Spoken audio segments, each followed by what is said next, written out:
안녕하세요. 오늘은 어둠 속의 빛이라는 제목으로 창세기 39장 1절에서 6절을 보겠습니다. 요셉이 이집트로 끌려갔다. 요셉을 이집트로 끌고 내려간 이스마엘 사람들은 바로의 신하인 경호대장 이집트 사람 보디발에게 요셉을 팔았다. 주님께서 요셉과 함께 계셔서 앞길이 잘 열리도록 그를 돌보셨다. 요셉은 그 주인 이집트 사람의 집에서 살게 되었다. 그 주인은 주님께서 요셉과 함께 계시며 요셉이 하는 일마다 잘 되도록 주님께서 돌보신다는 것을 알았다. 주인은 요셉이 눈에 들어서 그를 신복으로 삼고 집안일과 재산을 모두 요셉에게 맡겨 관리하게 하였다. 그가 요셉에게 자기의 집안일과 그 모든 재산을 맡겨서 관리하게 한 그때부터 주님께서 요셉을 보시고 그 이집트 사람의 집에 복을 내리셨다. 주님께서 내리시는 복이 주인의 집 안에 있는 것이든지 밭에 있는 것이든지 그 주인이 가진 모든 것에 미쳤다. 그래서 그 주인은 자기가 가진 모든 것을 요셉에게 맡겨서 관리하게 하고 자기의 먹거리를 빼고는 아무것도 간섭하지 않았다. 요셉은 용모가 준수하고 잘생긴 미남이었다. 아멘. 세상 속에 그리스도인이라는 것을 한번 검색을 해보면 굉장히 많은 책들이 나옵니다. 이거 최근 것도 있고 굉장히 오래된 것도 있습니다. 세상에서의 그리스도인의 어떤 삶은 항상 오랜 시간 우리들의 중요한 주제가 되었습니다. 지금 요셉이 마주한 세상은 어떤 세상이었냐면 아버지의 편애가 있어서 형제들 간에 갈등이 일어났고 형들은 이 요셉을 죽이고 싶을 정도로 미웠습니다. 그 10명의 형이 다 이런 마음을 먹고 있으니까 상대를 할 수가 없었겠죠. 그래서 그 형들 때문에 외국의 노예로 팔리게 됩니다.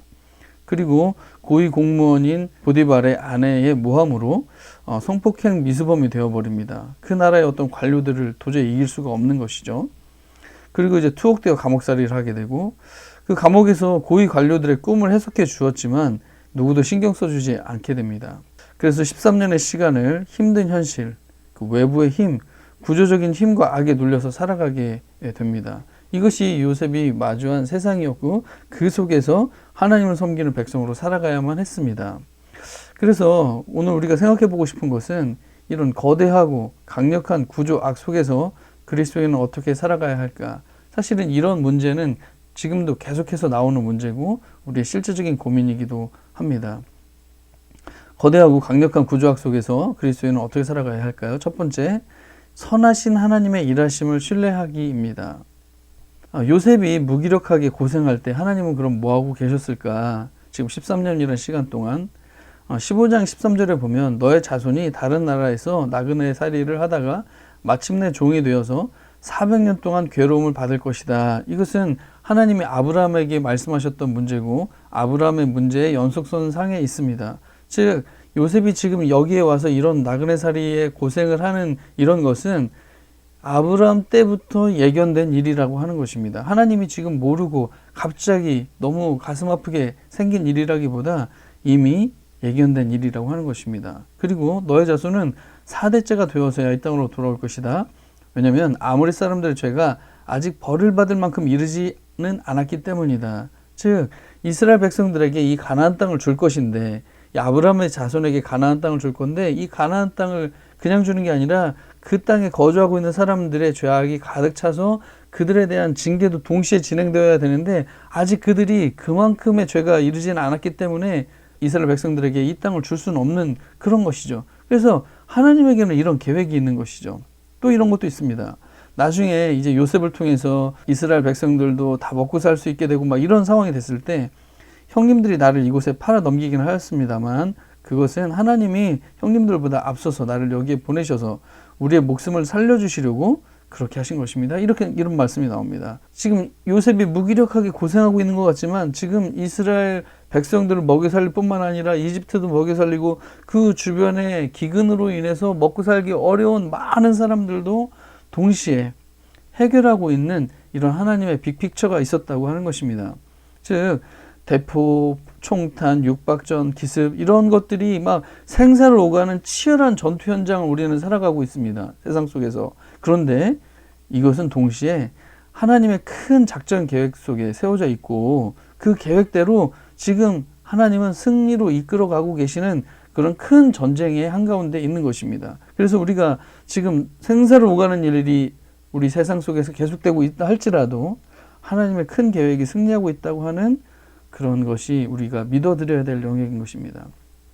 그래서 선하신 하나님의 주권적 역사는 결코 패배하지 않는다는 그런 신뢰가 우리에게 필요하다고 하는 것이죠. 이때 가장 힘든 부분은 뭐냐면 당연히 눈에 보이지 않기 때문에 당장 아주 깨지기 쉬운 멘탈, 감정 이런 것들이 아주 힘든 것이죠. 그런데 오늘 본문의 특이한 점은 뭐냐면 앞길이 잘 열리도록 그를 돌보셨다. 하는 일마다 잘 되도록 하셨다. 요셉에게 맡겨서 관리하게 하셨다. 복을 내리셨다. 모든 것을 요셉에게 맡겨서 다 이런 표현들로만 가득 들어 있습니다. 즉 요셉의 개인적인 감정, 고통, 신세한탄, 자괴감, 자기연민 등 이런 것들이 전혀 언급이 되지 않고 있는 것이죠. 그래서 그냥 이런 감정조차 사치였을 정도로 너무 어려웠다고 생각할 수도 있지만 선하신 하나님께만 집중하도록 의도적으로 그런 것들을 기록하지 않고 유도하고 있는 것이 아닌가 그런 생각이 듭니다.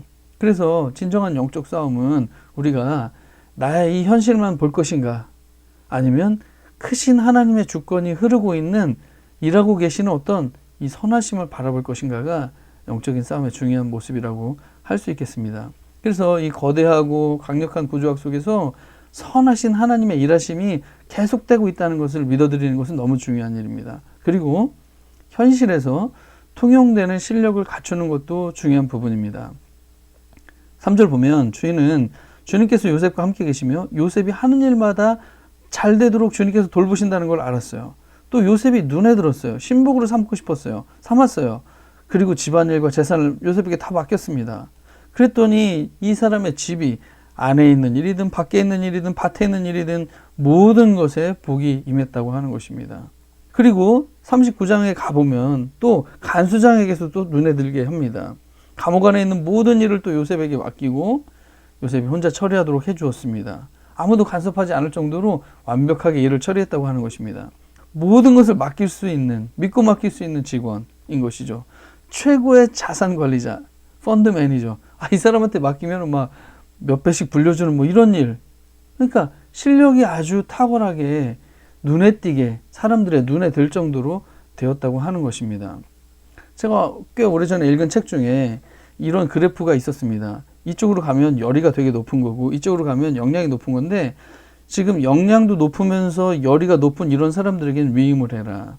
반대로 역량이 굉장히 높은데 열의가 없는 사람은 그 사람을 잘 참여시켜서 열의를 끌어내도록 하라. 또 어떤 사람은 역량은 좀 떨어지는데 열의가 되게 높아. 이런 사람들에게 코칭을 해서 역량을 키워주라. 그리고 이것도 저것도 아닌 역량도 안 되고 열의도 안 되면 이 사람한테 그냥 지시를 해라. 이런 책을 본 적이 있거든요. 지금 요셉은 지금 현대의 언어로 따지면 열의도 있고 역량도 굉장히 탁월해서 그냥 다 맡기고 위임해도 아무 문제가 없는 그런 사람이라고 할 수가 있겠습니다. 우리가 그냥 우스갯소리로도 하는 말이 많잖아요. 이 착하고 친절한 의사를 찾아갈 것이냐 아니면 실력 있고 환자를 살리려고 하는 그런 열의가 가득 찬 의사를 찾아갈 것이냐. 당연한 것이죠. 그래서 이거는 타락한 세상, 구조적인 악의 세상에서도 통할 수 있는 역량이 너무 필요하다는 얘기를 하는 것입니다. 그리스도인이든 그리스도인이 아니든 이것은 똑같이 준비해야 되는 실력인 것입니다. 우리가 흔히 공부하지 않고 하나님 시험 잘 보게 해주세요. 이거 말도 안 되는 거잖아요. 이건 그리스도인이든 아니든 다 똑같은 것입니다.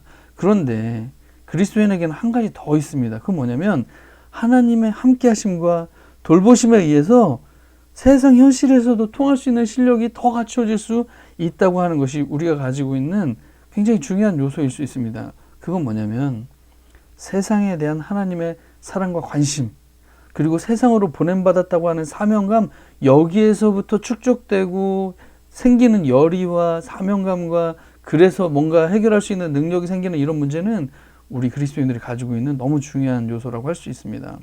세상 사람들은, 하나님을 믿지 않는 사람들은 세상에서 성공하고 안정적으로 사는 것이 큰 동기일 수 있습니다. 그런데 우리는 이것보다 더 불신자들의 성공 욕구보다 못한 그런 정도의 동기를 가져서는 안 될 것 같고, 그런 성공 욕구보다 그걸 넘어서는 선한 동기로 모든 상황을 대하는 실력을 기를 수 있으면 너무 좋을 것 같습니다.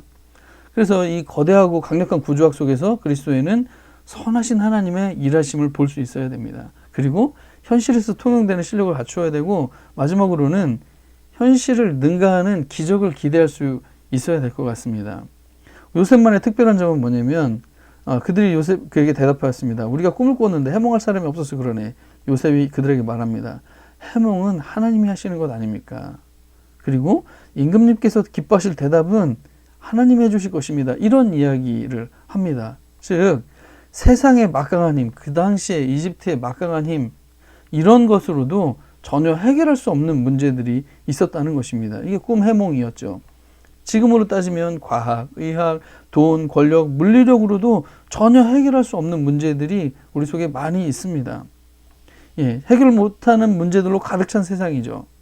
부모 자식 간의 문제, 부부 사이의 문제, 직장 부서, 사람과의 긴장과 갈등 문제, 일터의 정책에 또 오랜 시간 풀리지 않는 문제, 계층 간, 지역 간 이해관계로 갈등하는 문제, 거래처 간 꼬이고 꼬인 문제, 국가 간에 얽히고 설킨 문제, 만약 해결되었을 때 하늘이 도왔어. 이건 정말 운이 따라줘서 기적이 일어났어라고 말할 수밖에 없는 문제, 또 우리가 우리 스스로 해결할 수 없는 질병의 문제, 많은 문제들이 가득 찬 세상 속에 우리는 살고 있습니다.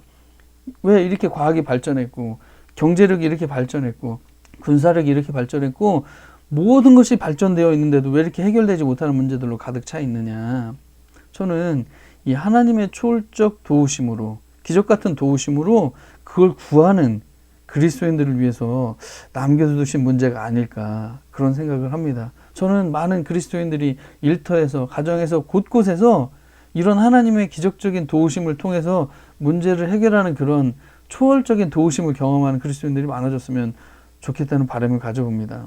그래서 흔하게 일어나지 않더라도 이런 기적 같은 인도하심을 기대하면서 일할 수 있었으면 너무 좋을 것 같습니다. 정리하면 그렇습니다. 거대하고 강력한 구조학 속에서 그리스도인은 선하신 하나님의 일하심이 계속되고 있다는 걸 신뢰할 필요가 있습니다. 이해가 안 되고 설명이 안 되고 해석이 안 된다 할지라도 하나님의 선하신 일하심을 신뢰하고, 그리고 현실에서 통용되는 실력을 갖추어야 됩니다. 믿는 사람이든 믿지 않는 사람이든. 그리고 우리는 더 거기에 사명감이나 하나님에 대한 사랑이나 세상에 대한 사랑으로 더 실력을 더 갖출 수 있습니다. 그리고 현실의 문제를 도저히 해결할 수 없을 때 그것을 능가하는 기적 같은 하나님의 역사도 같이 기대하면서 우리가 이 땅에 살아갈 때 이 어둠 속에서 그래도 한 줄기 희망과 빛이 될 수 있는 그런 그리스도인이 될 수 있지 않을까, 그런 생각을 가져봅니다. 그런 여러분의 삶과 가정과 일터가 되었으면 좋겠습니다. 오늘 여기서 마치겠습니다. 감사합니다.